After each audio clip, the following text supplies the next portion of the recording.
ইনিংসের ১২তম ওভারের প্রথম ডেলিভারি করেছেন বাংলাদেশের পেসার হাসান মাহমুদ। হাসানের ফুল লেংথের ডেলিভারিটিতে ব্যাট ছোঁয়াতে পারেননি পাকিস্তানি ব্যাটার ইয়াসির খান, কিন্তু বলের পজিশন না বুঝেই নন স্ট্রাইকের থেকে বেরিয়ে পড়েন নাফি। তাকে না করছিল ইয়াসির। দুই পাকিস্তানি ব্যাটারের এই ভুল বোঝাবুঝি বুঝতে পেরে উইকেটের পিছন থেকে দৌড়ে এসে কাজী নুরুল হাসান সোহান বলটি সংগ্রহ করে থ্রো করেছেন নন স্ট্রাইক এন্ডে হাসানের কাছে।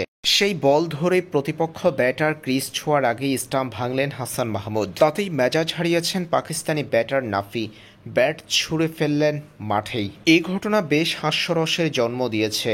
দুই পাকিস্তানি ব্যাটারের এমন হাস্যকর ভুলের সুযোগ নিয়ে উইকেট আদায় করে নিয়েছে বাংলাদেশের অধিনায়ক কাজী নুরুল হাসান সোহান। ম্যাচের ১২তম ওভারের প্রথম বলেই এমন দৃশ্য দেখা গেল মাঠে, যেখানে স্পষ্ট ফুটে উঠেছে পাকিস্তানি ব্যাটারদের ভুল বোঝাবুঝি আর বাংলাদেশি দুই ফিল্ডারের দারুণ বিচক্ষণ ফিল্ডিং।